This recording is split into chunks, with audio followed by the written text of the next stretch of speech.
அனைவருக்கும் வணக்கம் நண்பர்களே. நம்முடைய சேனலில் TNPSC group 4 preparation syllabus wise பார்த்துக்கிட்டு இருக்கோம். அந்த வகையில் பொது தமிழ் பகுதியில் பகுதி ஆ இலக்கணம் பார்த்துக்கிட்டு இருக்கோம். 1 முதல் 12 வரை பகுதிகள் நம்ம பார்த்து முடிச்சிட்டோம். 14 பார்த்துருந்தோம், 13 இடையில விட்டுருந்தோம். இதை கடைசியாக பார்க்கலாம் அப்படின்ட்டு. இப்போ இன்றைய காணொலியில் நாம் பார்க்கவிருப்பது பகுதி ஆ 15வது பகுதியாக இலக்கணம் குறிப்பறிதல்.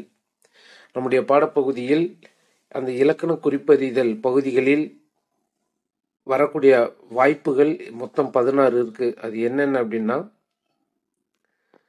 பெயரெச்சம், வினையெச்சம், முற்றெச்சம், வினைத்தொகை, பண்புத்தொகை, வினைமுற்று, வினையால் அணையும் பெயர், உருவகம், உவமைத்தொகை, ஈறுகெட்ட எதிர்மறை பெயரெச்சம், இரட்டை கிளவி, அடுக்குத்தொடர், எண்ணும்மை, உம்மைத்தொகை, உரிச்சொற் தொடர், அன்மொழித் தொகை.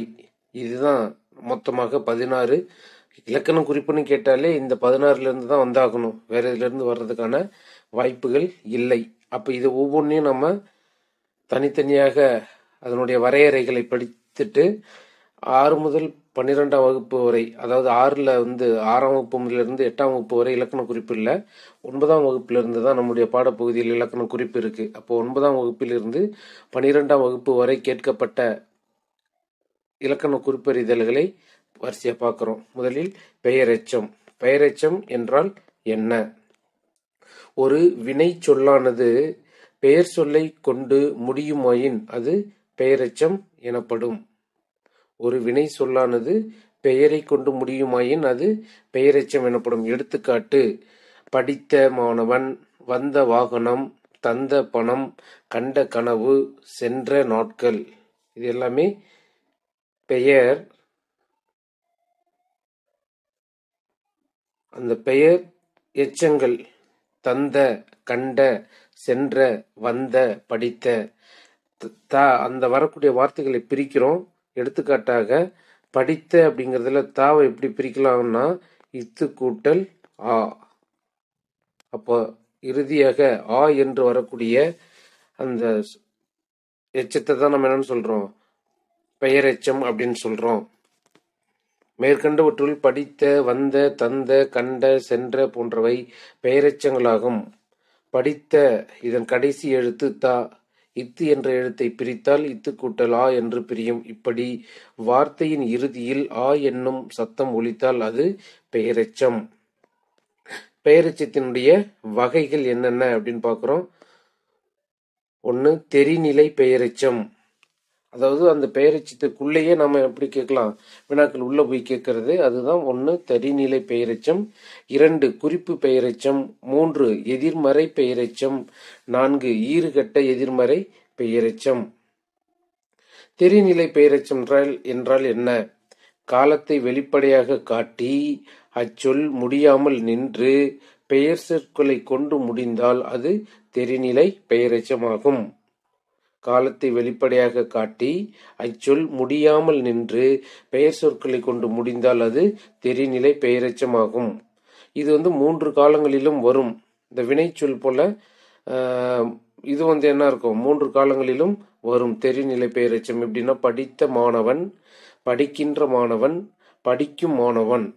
இதுதான் இதற்கான எடுத்துக்காட்டு. படித்த மாணவன் காலத்தை வெளிப்படையாக காட்டுது, அதனால தெரிநிலை பெயரெச்சம் அப்படின்னு சொல்றோம். 3 காலங்கள், இப்ப நிகழ்காலம், இறந்த காலம், கடந்த காலங்களை காட்டுவதால் இது தெரிநிலை பெயரெச்சம் என்கிறோம். அடுத்ததாக குறிப்பு பெயரெச்சம் என்றால் என்ன?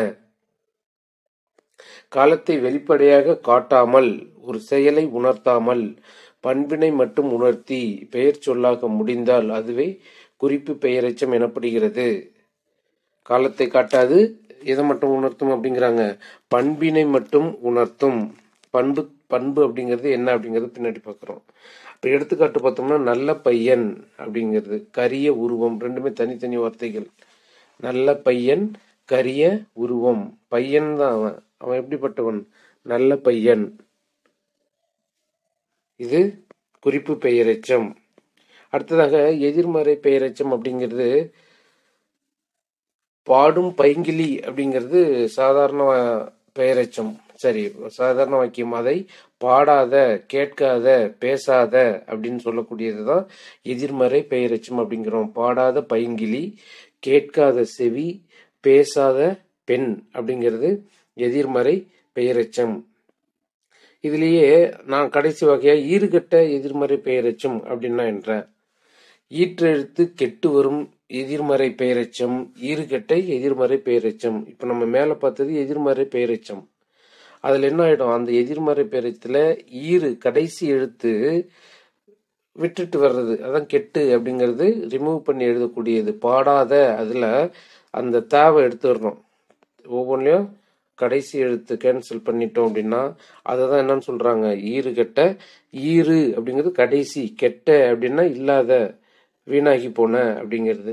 இப்போ பாடா பைங்கிளி, கேட்கா செவி, பேசா பெண் அப்படின்னு சொல்றதுதான் இந்த ஈறுகெட்ட எதிர்மறை பெயரெச்சம். இதோடைய குறிப்பு என்னன்னா, இதனுடைய விகுதி எப்படி இருக்கும், நெடில் அப்படின்னு விகுதியில் முடியும் அப்படிங்கிறது தான் இதனுடைய முக்கிய கான்செப்ட். எடுத்துக்காட்டு பார்த்தோம்னா, செல்லா காசு, செல்லா காசு. வல்லினம் மிகும் இடத்துல நம்ம பார்த்திருப்போம், ஈறுகெட்ட எதிர்மறை பெயரெச்சத்திற்கு பின் வல்லினம் மிகும். அப்ப பாருங்க, இது வல்லினம் மிகுந்து வரும் இந்த இடத்துல.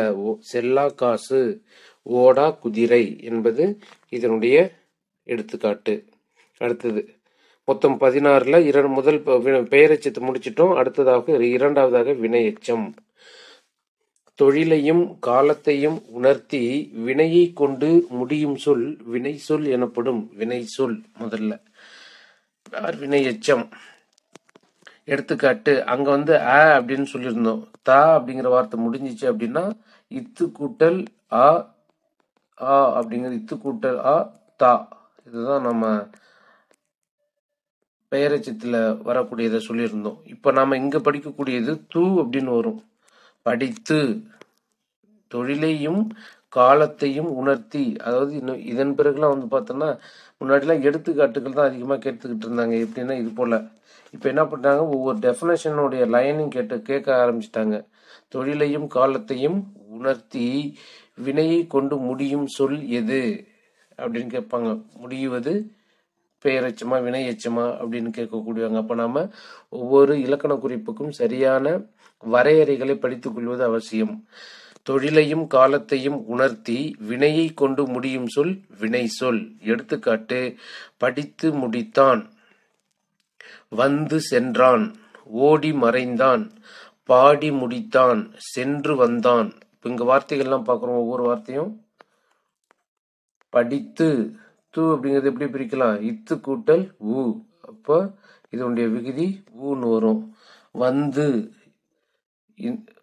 எப்படி பிரிக்கலாம், இந்து கூட்டல் ஊ து, சரி து, இத்து கூட்டல் ஊ து.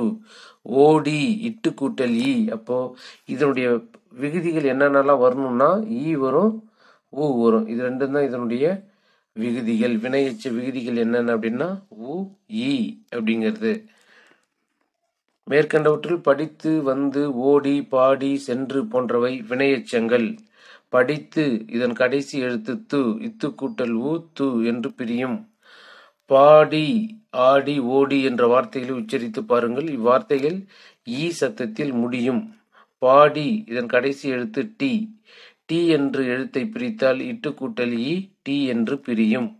இப்படி வார்த்தையின் இறுதியில் ஊ, ஈ, ஏற்கனவே நான் சொல்லிட்டேன், ஊங்கிற வார்த்தையும் ஈ அப்படிங்கிற வார்த்தை ரெண்டும் சத்தங்கள் ஒலித்தால் அதனாலதான் என்னன்னு சொல்றோம்னா வினையெச்சம் அப்படின்னு சொல்றோம்.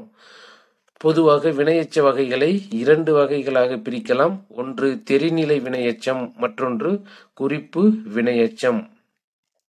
முதல்ல தெரிநிலை வினையெச்சம்னா என்ன அப்படின்னு பார்க்கிறோம். வெளிப்படையாக காலத்தை காட்டி வினை சொல்லை கொண்டு முடியும் எச்சம் தெரிநிலை வினையெச்சம். வெளிப்படையாக காலத்தை காட்டும் வினை சொல்லை கொண்டு முடியும். 2 தான் இதுல. எடுத்துக்காட்டு, வந்து போனான், வந்து போனான், நின்று வந்தான் அப்படிங்கிறது. அப்போ இது காலம், எப்போ வந்தான் அப்படிங்கிறது காலத்தையும் காட்டுகிறது. வினை சொல் போனான், வந்தான் அப்படிங்கிறது. இப்போ எடுத்துக்காட்டாக வந்து போனான், நின்று வந்தான் அப்படிங்கிறது என்ன சொன்னோம்? தெரிநிலை வினையெச்சம். அடுத்ததாக குறிப்பு வினையெச்சம் அப்படிங்கிறத பார்க்குறோம். வெளிப்படையாக காலத்தை காட்டாமல், அதனுடைய ஆப்போசிட் எதிர் சொல் அப்படி. பண்பின் அடிப்படையில் வினை சொல்லை கொண்டு முடியும். பண்பின் அடிப்படையில் மட்டுமே வினை சொல்லை கொண்டு முடியும். என்ன? அவன் நடந்தான். எப்படி நடந்தான்? மெல்ல நடந்தான். பேசினான். எவ்வாறு பேசினான்? கோபமாக பேசினான். இதுல எங்கேயுமே காலம் காட்டல, காலம் இல்லை. எப்போ வந்தான் அப்படிங்கிறது இல்லை, எப்படி பேசினான் அப்படிங்கிறது தான் சொல்றாங்க. அப்ப இது பண்பு. மெல்ல அப்படிங்கிறது மென்மையா, கோபமா அப்படிங்கிறது பண்பின் அடிப்படையில் மட்டும்தான் வந்திருக்கு. அப்ப வெளிப்படையாக காலத்தை காட்டாமல் பண்பின் அடிப்படையில் வினை சொல்லை கொண்டு முடியும் அப்படிங்கிறது தான் இதனுடைய இலக்கண குறிப்புக்கான எடுத்துக்காட்டு. குறிப்பு வினையெச்சம். மூன்றாவதாக முற்றெச்சம். ஒரு வினைமுற்று சொல் தன்னுடைய வினைமுற்று பொருளை தராமல் வினையெச்ச பொருளை தருமாயின் அதற்கு முற்றெச்சம் என்பர். ஒரு வினைமுற்று சொல் தன்னுடைய வினைமுற்று பொருளை தராமல் வினையெச்ச பொருளை தருமாயின், வினைமுற்று பொருளை தராமல் வினையெச்ச பொருளை தருமாயின் அதற்கு முற்றெச்சம் என்பர். ஒரு வினைமுற்று எச்சப்பொருள் தந்து மற்றொரு வினைமுற்றை கொண்டு முடிவது முற்றெச்சம். இச்சொல் தனித்து நோக்கும்போது வினைமுற்றாக தோன்றும். இரண்டு வினைமுற்று தொடர்ந்து வருமாயின் அது முற்றெச்சம். இன்னொரு வரையறை சொல்லணும் அப்படின்னா எப்படி சொல்லலாம்? மேல சொன்னது நமக்கு சரியா விளங்கல அப்படின்னா இதை எடுத்துக்கோங்க. இரண்டு வினைமுற்று தொடர்ந்து வருமாயின் அது முற்றெச்சம் ஆகிறது. எப்படி? எடுத்துக்காட்டு பார்த்தோம்னா, வள்ளி படித்தனல் மகிழ்ந்தாள். அப்ப பாருங்க, இரண்டு முற்றெச்சங்கள் அப்படி வர்றது. இரண்டு நம்ம வரையறை நம்ம கொடுத்துருந்தோம். ஒரு வரையறை மேல பாருங்க. ஒரு வினைமுற்று சொல்லு தன்னுடைய வினைமுற்று பொருளை தராமல் வினையெச்ச பொருளை தருமாயின் அதற்கு முற்றெச்சம் அப்படின்னு சொன்னோம். இது உங்களுக்கு புரியலையா? அடுத்த வரையறை இருக்கு. என்ன அப்படின்னா, இரண்டு வினைமுற்று தொடர்ந்து வருமாயின் அதற்கு முற்றெச்சம் என்பர். எது இரண்டு வினைமுற்று? படித்தனல் மகிழ்ந்தாள் அப்படிங்கிறது ரெண்டுமே தொடர்ச்சி வரும். பாடினர் மகிழ்ந்தனர். வள்ளி படித்தனல் மகிழ்ந்தாள் அப்படிங்கிறது ரெண்டுமே சேர்ந்து வர்றதால இதை நம்ம என்னன்னு சொல்றோம்? முற்றெச்சம் அப்படின்னு சொல்றோம். அடுத்ததாக வினைத்தொகை. நான்காவதாக மொத்தம் 16 இருக்குன்னு சொல்லியிருந்தோம். இதில் நான்காவதாக இப்ப பார்க்கக்கூடியது வினைத்தொகை. மூன்று காலத்திற்கும் பொருந்தி பெயர் சொல்லால் தழுவ பெற்று வரும் தொடரே வினைத்தொகை. மூன்று காலத்திலும் வரும். அது மட்டும் இல்லாம எப்படி இருக்கும்? பெயர் சொல்லால் தான் தழுவு பெறும் அப்படிங்கிறது. எடுத்துக்காட்டு, இதனுடைய எடுத்துக்காட்டு தொன்று தொட்டு நம்முடைய ஆசிரியர்கள் பள்ளி பருவத்தில் நம்ம சொல்லக்கூடியது வினைத்தொகைக்கு எடுத்துக்காட்டு என்ன சொல்லுவாங்க? ஊறுகாய் அப்படிங்கிற ஒரு வார்த்தையை தான் அவங்க எடுத்துக்காட்டா சொல்லி நமக்கு பாடம் நடத்தியிருப்பாங்க. அதே தான் நம்ம இங்கேயும் தரோம். ஊறுகாய் அப்படிங்கிறது எப்படி சொல்றோம்? ஊறிய காய். மூன்று காலம் சொல்லியிருந்தோம். ஊறிய காய் அப்படிங்கிறது இறந்த காலம். ஊறுகின்ற காய் நிகழ்காலம். ஊறும் காய் என்பது எதிர்காலம். அப்போ இந்த மூன்று காலத்தை உணர்த்தி வருவதுதான் அந்த ஊறுகாய். அப்ப திரும்பவும் நம்மளுடைய வரையறைக்கு வரும். வினைமுற்று சொல்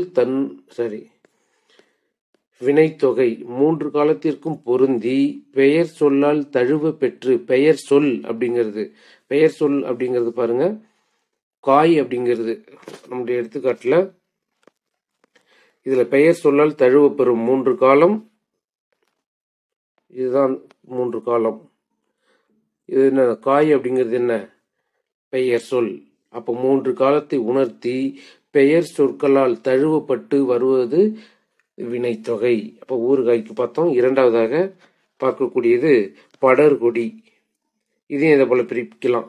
கொடி, இங்க படர்கொடி அப்படிங்கிறது பெயர் சொல். கொடி என்பது பெயர் சொல்.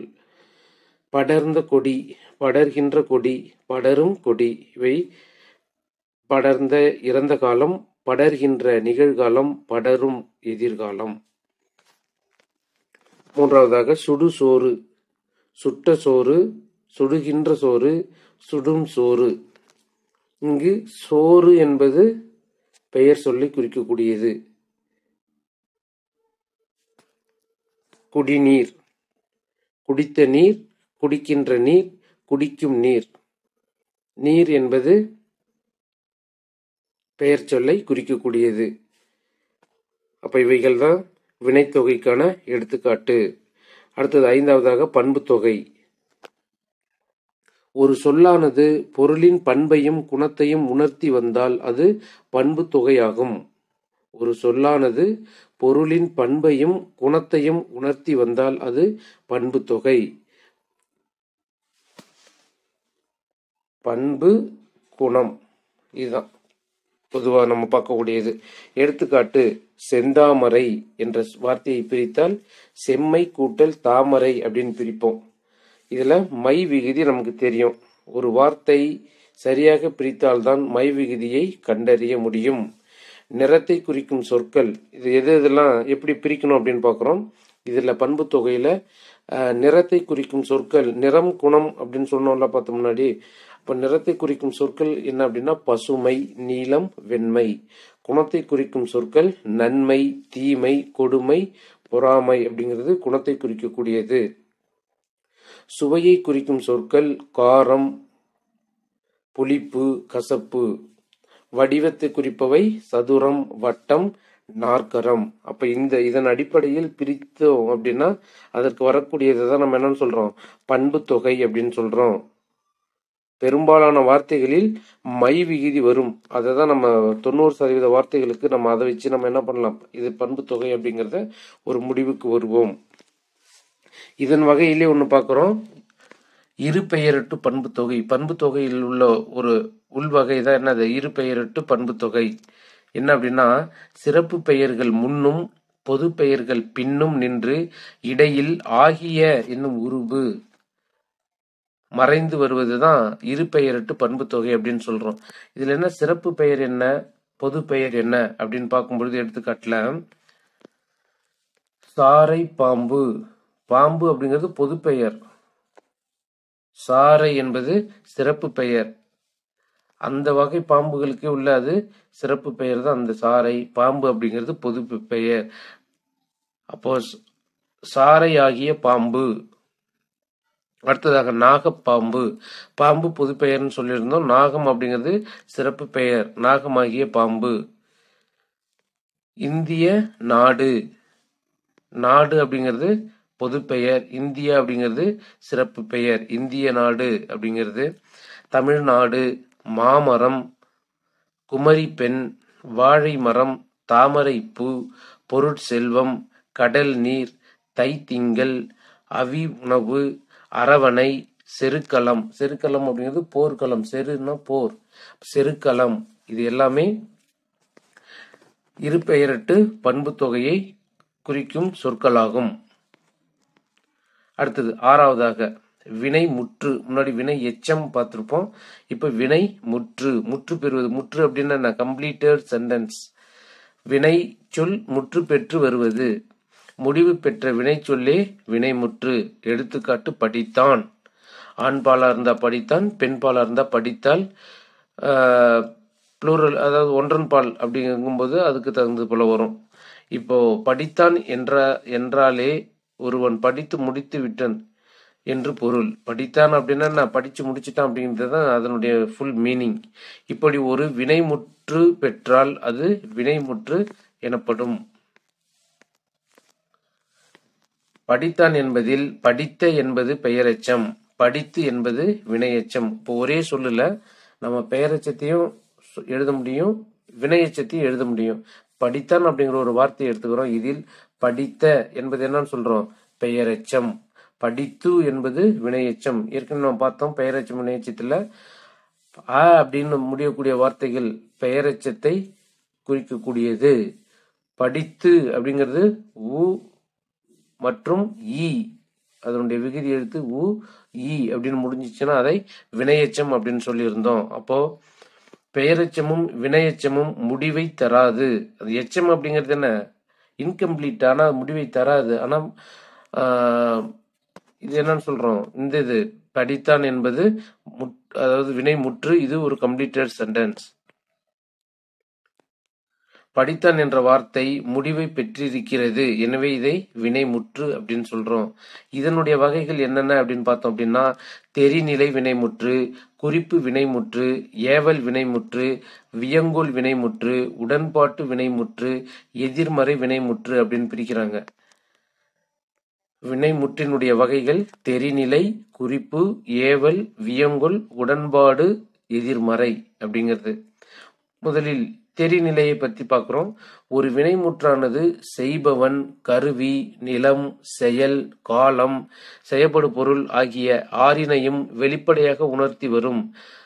ஒரு செயல் நடந்து முடிந்ததாக தெரியும். எடுத்துக்காட்டு பார்க்கிறோம். ஓவியன் சித்திரம் தீட்டினான் அப்படிங்கிறது ஒரு வாக்கியம். இதை நாம எதுக்கு சொல்றோம் அப்படின்னா, தெரிநிலை வினைமுற்று அப்படிங்கிறதுக்கு எடுத்துக்காட்டு சொல்றோம். என்ன காரணம் அப்படின்னு சொல்றோம் அப்படின்னா, செய்பவன், கருவி, நிலம், செயல், காலம், செய்யப்படும் பொருள் ஆகிய ஆறினையும் வெளிப்படையாக காட்டினா அதை தெரிநிலை வினைமுற்று அப்படின்னு சொல்றோம்.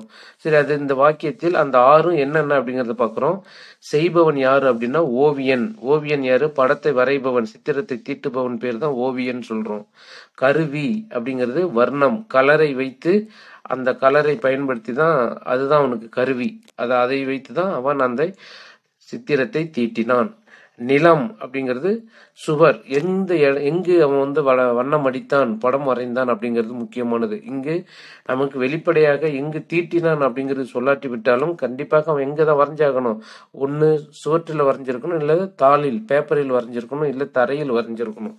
அப்போ இது நாம மென்ஷன் பண்ணக்கூடிய வார்த்தை இங்கு சுவர். சுவரில் தான் வர்ணம் தீட்டி இருக்க வேண்டும். செயல் என்ன? தீட்டுதல், வண்ணத்தை தீட்டுதல். பொருள் என்ன? சித்திரம். காலம் இறந்த காலம். ஏன் அப்படின்னா தீட்டினான், முடிச்சிட்டான், கம்ப்ளீட்டட். அப்போ 6 வகையான, மேலே சொன்ன 6 வகையான இடத்தையும் உணர்த்தி வருவதால் இதனை நம்ம என்னன்னு சொல்றோம்? தெரிநிலை வினைமுற்று அப்படின்னு சொல்றோம். மற்றும் ஒரு எடுத்துக்காட்டு, எழிலரசி மாலை தொடுத்தாள். செய்பவள் எழிலரசி. கருவி, பயன்படுத்திய பொருட்கள் என்னென்ன? நார், கை, நாரை வச்சு கை. பூவும், இதுவும் பூவும் நம்ம சேர்த்துக்கலாம். என்னென்ன கருவி அப்படிங்கும்போது பூ, நார், கை, பூ. நிலம் இங்க இருப்பிடம், அவர் எங்க இருந்தாலும் அங்கிருந்து அவள் மாலை தொடுத்தாள். செயல் என்ன? தொடுத்தல். தொடுத்தல் அப்படிங்கிறது என்ன? கட்டுதல், மாலையை உருவாக்குதல் அப்படிங்கிறது தொடுத்தல். பொருள் என்ன? மாலை. என்ன செஞ்சாங்க அவங்க? மாலை, பூக்களை வைத்து அவன் பூக்களை தொடுக்கும் பொழுது கிடைக்கக்கூடிய பொருள் மாலை. காலம் என்னது? இறந்த காலம். அப்போ மேலே சொன்னது தெரிநிலை வினைமுற்று. தெரிநிலை வினைமுற்று அந்த 6 இடத்தையும் வர வேண்டும். அடுத்ததாக குறிப்பு வினைமுற்று. இதனுடைய வரையறை பார்த்தோம் அப்படின்னா, திணை, பால் ஆகியவற்றை வெளிப்படையாக காட்டி காலத்தை மட்டும் குறிப்பாக உணர்த்தி வரும். திணை, பால் அப்படிங்கிறது வரும். அது மட்டும் இல்லாமல் இது வரும், காலத்தை மட்டும் குறிப்பா உணர்த்தி வருவது, வெளிப்படையாக காட்டாது. காலத்தை எப்படி காட்டாது? வெளிப்படையாக காட்டாமல் மறைந்து வரும். எடுத்துக்காட்டு பார்க்கிறோம். வளவன் தற்போது பொன்னன். வளவன் தற்போது பொன்னன். இதுல காலம் அப்படிங்கிறது எங்கேயுமே இல்லை. மாலை, எழிலரசி மாலையை தொடுத்தாள் அப்படிங்கிறது தொடுத்தாள் கம்ப்ளீட்டடு, காலம் வெளிப்படையாக வந்துச்சு. இங்கு காலம் வெளிப்படையாக வரவில்லை. அதற்கு பதிலாக எப்படி இருக்கு? திணை, பால். இது என்னது? ஆண் பாலா பெண் பாலா? பலவன் ஆண் பால். அடுத்தது திணை அப்படிங்கிறது உயர்திணை, அகிரிணையா? உயர்திணை. இதுதான், இது மட்டும் காட்டி வரக்கூடியதுதான் இந்த குறிப்பு வினைமுற்று. செங்கண்ணன் கரியன், பாலன் இன்று செல்வன். இங்கு பொன்னன் அப்படிங்கிறது பொருள், மதுரையான் குற்றாலத்தான் இடம், ஆதிரையான் அப்படின்னா காலம், செங்கண்ணன் சினை, இனியன் கரியன் அப்படிங்கிறது பண்பு, அதாவது குணத்தை குறிக்கக்கூடியது, நடிகன் நடையன் அப்படிங்கிறதெல்லாம் தொழிலை குறிக்கக்கூடியது. இவ்வாறு பொருள், இடம், காலம், சினை, பண்பு, தொழில் ஆகியவற்றை சார்ந்தே குறிப்பு வினைமுற்று அமையும்.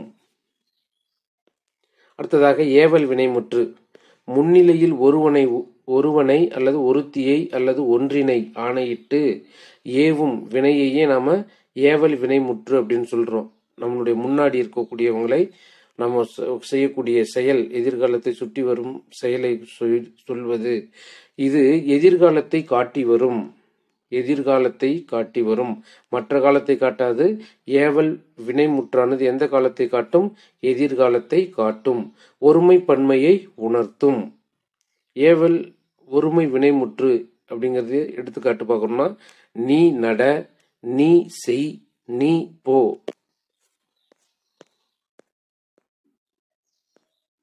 நீ படி, இது ஏவல் ஒருமை. இதோடைய ஏவல் பன்மையை பார்த்தோம் அப்படின்னா, நீர் உண்குவீர், நீ வாரீர், நீர் செய்குதும் அப்படிங்கிற வார்த்தைகள் ஏவல் பன்மை வினைமுற்றுகளுக்கான எடுத்துக்காட்டுகள். அடுத்ததாக வியங்கோல் வினைமுற்று. எளிமையா சொல்லணும் அப்படின்னா, கா, இய, இயர் அப்படிங்கிற வார்த்தைகளை பெற்று வரும் விகுதிகளை நாம வியங்கோல் வார்த்தைகள், விகுதிகளில் ஒரு வார்த்தையில் இந்த க, இய, இயர் அப்படிங்கிற விகுதிகள் இருந்துச்சுன்னா அந்த வார்த்தையை நாம வியங்கோல் வினைமுற்று அப்படின்னு சொல்றோம். வாழ்த்துதல், வைதல், விதித்தல், வேண்டல் ஆகிய பொருள்களில் வரும். 3 இடங்களையும் 5 பால்களையும் உணர்த்தி வரும். எடுத்துக்காட்டு, அந்த க, இய, இயர் சொன்னோம்ல, அதுதான் அது. வாழ்க, வாழிய, வாழியர், வாழ்த்துதல், ஒழிக, கெடுக, வைதல், செல்க, வருக, ஈக, விதித்தல். விதித்தல்ல பார்க்கும்போது தருக, வேண்டல் அப்படிங்கிறது சிரிக்க, பார்க்க. வாழ்த்துதல் அப்படின்னு சொன்னோம். அந்த வாழ்த்துதலுக்கான வார்த்தைகள் ஒழிக, கெடுக. அடுத்தது வைதலுக்கு சொல்லக்கூடியது செல்க, வருக, ஈக. இது எல்லாமே வைதல்ல வரக்கூடியது. விதித்தலுக்கு வரக்கூடியது, விதித்தல் தருக. வேண்டலுக்கு வரக்கூடியது சிரிக்க, பார்க்க, வேண்டிக் கொள்ளுதல். சிரிக்குமாறு வேண்டிக் கொள்கிறோம், பார்க்குமாறு வேண்டிக் கொள்கிறோம் சொல்றாங்கல்ல மேடையில் பேசும்பொழுது, அந்த வார்த்தைகள் தான். அப்போ வாழ்த்துதல், வைதல், விதித்தல், வேண்டல். நம்ம 4 வார்த்தைகள் சொன்னோம்.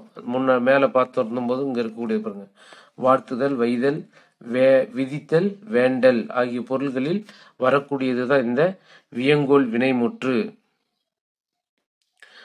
அடுத்தது உடன்பாட்டு வினைமுற்று. உடன்படுதல், செய்வார், அவர் செய்வார், அவன் படிப்பான் அப்படிங்கிறது.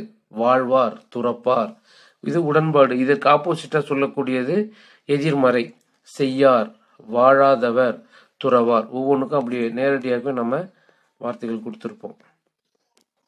செய்வார், செய்யார், வாழ்வார், வாழார், துறப்பார், துறவார். அடுத்தது 7வதாக வினையால் அணையும் பெயர்.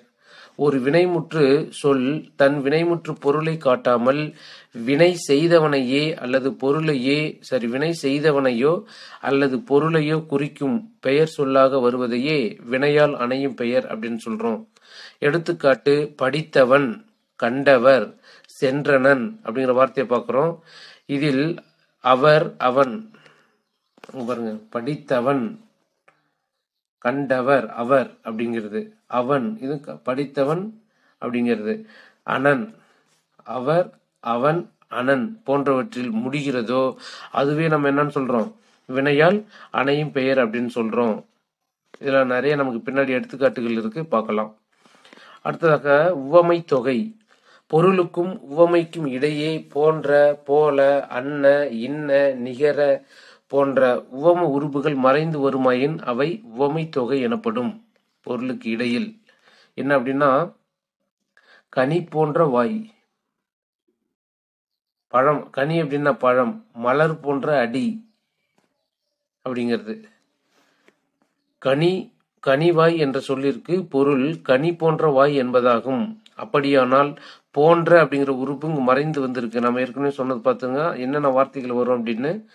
போன்ற, போல, அன்ன, இன்ன அப்படின்னு வரும். அன்ன, இன்ன, நிகர அப்படிங்கிற வார்த்தைகள் வந்துச்சு அப்படின்னா இடையில் மறைந்து வரும். நேரடியாக வராது, மறைந்து வரும். அப்படி வரக்கூடியதை நாம உவமை தொகை அப்படின்னு சொல்றோம். எனவே கனிவாய் என்பது உவமை தொகை. அதே போல மலரடி என்பதன் பொருள் மலர் போன்ற பாதம். அடி, இங்கு அடி என்பது பாதத்தை குறிக்கக்கூடியது. அப்ப மலரடி என்றால் அவளுடைய கால் மலர் போன்ற பாதத்தை உடையது என்று பொருள்படும். இதிலும் அப்படி இந்த இதுல என்ன வந்திருக்கு, போன்ற அப்படிங்கிற வார்த்தை மறைந்து வந்திருக்கு. பெரும்பாலும் அதிகப்படியாக போன்ற அப்படிங்கிற வார்த்தைகள் தான் நமக்கு பயன்பாட்டில் அதிகமாக பயன்படுத்துவோம். நான் சொல்லியிருக்கேன் பாருங்க, பெரும்பாலும் போன்ற என்ற உருபு மறைந்து வரும்படியே வினாக்கள் அமையும். இதை எடுத்துக்காட்டு பார்த்தோம் அப்படின்னா, மலர் முகம், மலர் போன்ற முகம். மலர் விழி, மலர் போன்ற விழி. மலர் கை, மலர் போன்ற கை. தாய்மொழி, தாய் போன்ற மொழி. கயல் விழி, கயல் போன்ற விழி. அன்னை தமிழ், அன்னை போல நம்மளுடைய தமிழ். அம்மாவை போன்றது நம்மளுடைய மொழியானது தமிழ். இது உவமை தொகை. அடுத்ததாக 9வதாக உருவகம். மலரடி என்ற சொல் நம்ம பார்த்தோம் ஏற்கனவே. இது எதுல பார்த்தோம், உவமை தொகையில் பார்த்தோம். இது அப்படியே வார்த்தையை திருப்பி சொல்வது. அது வார்த்தையை திருப்பி சொன்னா கிடைக்கக்கூடியதுதான் உருவகம். இப்போ உவமை தொகைக்கும் உருவகத்துக்கும் என்ன தொடர்பு அப்படின்னா, மலரடி அப்படிங்கிறது உவமை தொகை. மலர் போன்ற அடி அப்படிங்கிறது. இதையே மலரடி எப்படி திருப்பி எழுதலாம், அடி மலர் அப்படின்னு பிரிச்சு எழுதுவோம். அப்படி எழுத முடிஞ்சிச்சுன்னா, எழுதணும் அப்படின்னா அதை தான் என்னன்னு சொல்றோம், நாம உருவகம் அப்படின்னு சொல்றோம். மலரடி என்ற சொல்லை அடிமலர் என்று மாற்றி அமைக்கும் போது உருவகம் உருவாகிறது. இதுக்கு என்ன, மலரடி அடிமலர், இதுக்கான விளக்கத்தை பார்த்தோம் அப்படின்னா, ஒரு பெண்ணின் முகத்தை பார்த்தோம் அப்படின்னா உடனே மலரை போன்ற முகம் என மலருடன் அவளுடைய முகத்தை ஒப்பிடுவதை தான் நம்ம உவமை அப்படின்னு சொல்றோம். இதே உருவகம் அப்படின்னு சொல்லும்போது மலர் முகம், இது மலர் முகம் சொல்றோம். இதையே ஒரு படி மேல போயிட்டு மலர் போன்ற முகம் இல்லை, மலரை போன்று முகம் இல்லை, முகம்தான் எப்படி இருக்கு, இவளுடைய முகம்தான் மலரை போன்று உள்ளது அப்படின்னு ஒப்பிடுவது. இவள் முகத்தை போலதான் அம்மலர் இருக்கிறது என்று நாம் சொல்லுவோமானால் அது என்னன்னு சொல்றோம், உருவகம். அதாவது முகமலர். மலர் முகத்தை மாற்றி எழுதும்போது முகமலர் அப்படின்னா என்ன, மலரை போன்று இவளுடைய முகம் இல்லை, இவளுடைய முகம்தான் மலரை போன்று இருக்கிறது. இது உருவகம். எடுத்துக்காட்டு, உவமை தொகை உருவகம். அந்த வார்த்தைகள் பாருங்க, மலர் முகம் முகமலர், மலர்கை கைமலர், தாய்மொழி மொழித்தாய், கயல் விழி விழி கயல், அன்னை தமிழ் தமிழ் அன்னை, மலர் விழி விழி மலர். இதுல வல்லினம் மிகும் இடம் மிக இடங்கள் பார்க்கணும். மலர் முகம் அப்படிங்கிறது முகமலர். உவமை தொகை உருவகம் இரண்டுக்கும் இப்படி நம்ம வார்த்தைகளை மாத்துறோம் அப்படிங்கிறது பாருங்க. 10வதாக ஈறுகெட்ட எதிர்மறை பெயரெச்சம். நம்ம ஏற்கனவே அந்த பெயரெச்சத்தின் வகைகள்லயே நம்ம பார்த்துட்டோம். அது என்ன, அது இதுல ஒரு வகை வந்திருக்கும், ஈறுகெட்ட எதிர்மறை பெயரெச்சம் அப்படிங்கிறது. எதிர்மறை பெயரெச்சம் அப்படின்னா, பாடாத பையன் அப்படின்னு பார்த்தோம் அப்படின்னா, அந்த ஈறு பாடாத கெட்டு பாடா பையன் அப்படின்னு வரும். அதுதான் நம்ம பார்த்தோம். திரும்ப ஒரு டைம் பார்த்துறோம். ஈறுகெட்ட எதிர்மறை பெயரெச்சம் என்பது எதிர்மறையான பொருளில் வரும் ஒரு வினை சொல். அதன் கடைசி எழுத்து இல்லாமல் ஈறு, அதாவது கடைசி கெட்ட அப்படின்னா இல்லாமல் வந்து அடுத்து வரும் பெயர் சொல்லுக்கு விளக்கம் தருவதாக அமையும். எடுத்துக்காட்டு, செல்லா காசு அப்படின்னா என்ன பொருள், செல்லாத காசு என்று பொருள் என்பதில் செல்லா என்பது ஈறுகெட்ட எதிர்மறை பெயரெச்சம். இதை பத்தி நம்ம முன்னாடியே நிறைய பார்த்துட்டோம். அதனால இது மெட்டீரியல், நம்மளுடைய மெட்டீரியல் வாங்குறவங்க இந்த டிஎன்பிஎஸ்சி குரூப் 4 பார்ட் ஏ பொது தமிழ் நம்ம 300 ரூபா ஃபிக்ஸ் பண்ணியிருக்கோம். இதுக்கு மெட்டீரியல் வாங்குறவங்க ஒரு சில இடங்களில் ஒற்றுப்பிழைகள் நிறைய இருந்துச்சுன்னா அது எந்தெந்த இடம் அப்படின்னு கொஞ்சம் நீங்க சொன்னீங்க அப்படின்னா நான் கரெக்ட் பண்ணிட்டு அப்டேட் மெட்டீரியல் நான் உங்களுக்கு திரும்ப அனுப்பிடுறேன். அடுத்ததாக 11வதாக இரட்டை கிளவி. ஒரு சொல் தொடர்ந்து 2 முறை வரும், ஆனால் தனித்தனியே அவற்றை பிரித்தால் பொருளை தராது. இதான் இரட்டை கிளவி. எடுத்துக்காட்டு, சலசல கலகல. இந்த வார்த்தைகளை நீங்க பிரிச்சு பாருங்க. சலசல பிரிச்சா சல சல. அப்ப சலன்னா என்ன பொருள், இல்ல. பொருள் சொல்ல முடியாது. அப்படி பிரித்தால் பொருள் தராததை தான் என்னன்னு சொல்றோம்? இருட்டை கிளவி அப்படின்னு சொல்றோம். 12வதாக அடுக்கு தொடர். அதுக்கு ஆப்போசிட், இரட்டை கிளவிக்கு ஆப்போசிட், ஒரு சொல் தொடர்ந்து 2 முறை வரும், ஆனால் தனித்தனியே அவற்றை பிரித்தால் பொருளை தரும், அதுவே அடுக்கு தொடர். பாம்பு பாம்பு, வருக வருக. பிரிச்சோம் அப்படின்னா பாம்பு, பாம்பை குறிக்கக்கூடிய சொல். மேற்கண்ட வார்த்தைகளை பாம்பு வருக என பிரித்தால் பொருளை தரும். அடுத்ததாக ஒரு பொருட் பன்மொழி அப்படின்னு பார்க்கிறோம். இதுலயே ஒரு பொருளின் சிறப்பிற்காக அப்பொருளை குறிக்க பல சொற்கள் வருவது ஒரு பொருட் பன்மொழி. ஒரு பொருளின் சிறப்பிற்காக அப்பொருளை குறிக்க பல சொற்கள் வருவது ஒரு பொருட் பன்மொழி. எடுத்துக்காட்டு பார்க்குறோம் அப்படின்னா, ஓங்கி உயர்ந்த அப்படிங்கிறது. ஓங்கி உயர்ந்த, உயர்ந்த அப்படிங்கிறது தான் பொருள். அதையே இன்னும் கொஞ்சம் செம்மைப்படுத்துறாங்க. ஓங்கி உயர்ந்த. ஒரு தனி, தனி அப்படிங்கிறது சிங்கு, தனி, அது ஒரு தனி. தொழுது வணங்கினான், வணங்குதல் அப்படிங்கிறது அதனுடைய பெயரும் பாருங்க. வணங்குதல் அப்படிங்கிறது கடவுளை வணங்குதல், அது எப்படி தொழுது வணங்குதல் அப்படிங்கிறது. இதுதான் என்னன்னு சொல்றோம் அப்படின்னா ஒரு பொருள் பன்மொழி. அடுத்ததாக எண்ணும்மை. கொடுக்கப்பட்டுள்ள சொற்களில் எனும் விகுதி வெளிப்படையாக வருமாயின் அது எண்ணும்மை. அல்லும் பகலும், அல்லும் பகலும். காதலும் கற்பும். அப்ப 2 வார்த்தையிலும் எப்படி முடியணும்? அப்படி என்று முடிய வேண்டும். பாருங்க, எண்ணும்மை, அதுதான் எண்ணும்மை. அவனும் இவனும். இதிலே பாருங்க, சிறப்பு எண்ணும்மை சொற்கள் அப்படின்னு ஒரு பிரிவு பார்க்கிறோம். உடனும். அப்ப நம்ம அவனும் இவனும் அப்படின்னு சொன்னதுக்கு அதுல உடனும் என முடியும் அப்படி வந்துச்சுன்னா அது சிறப்பு எண்ணும்மை சொற்கள் அப்படின்னு சொல்றாங்க. வாடனுடனும் கடவுளுடனும். அப்போ உடனும் அப்படிங்கிற வார்த்தைகள் வந்துச்சுன்னா அதை சிறப்பு எண்ணும்மை அப்படின்னு சொல்றோம். அதே உயர்வு சிறப்புமை அப்படின்னு சொல்றோம்னா நினும் அப்படின்னு முடியணும், அது உயர்வு சிறப்புமை. வானினும் ஊனினும் தேனினும், இது சிறப்பு எண்ணும்மை. அடுத்ததாக உம்மை தொகை. கொடுக்கப்பட்டுள்ள சொற்களில் எனும் சொல் வெளிப்படையாக தெரியாமல் மறைந்து வந்தால் அது உம்மை தொகை எனப்படும். எடுத்துக்காட்டு பார்த்தோம்னா, அவன் இவன், இரவு பகல். பாருங்க, உம்மை தொகை அப்படிங்கிறது என்ன? எண்ணும்மை, உம்மை. எண்ணும்மையில அந்த உம்மை எடுத்துட்டோம் அப்படின்னா அதுதான் உம்மை தொகை.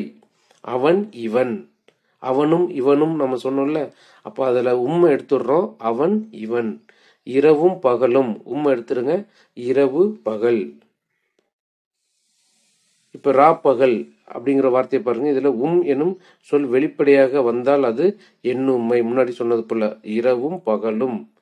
இதை சேர்த்து எழுதும்போது ரா பகல் அப்படின்னு சொல்றாங்க. இதே இரவு பகல் அப்படின்னு வந்தாலும் சரி, இல்ல ரா பகல் வந்தாலும் அதே உம்மை தொகையை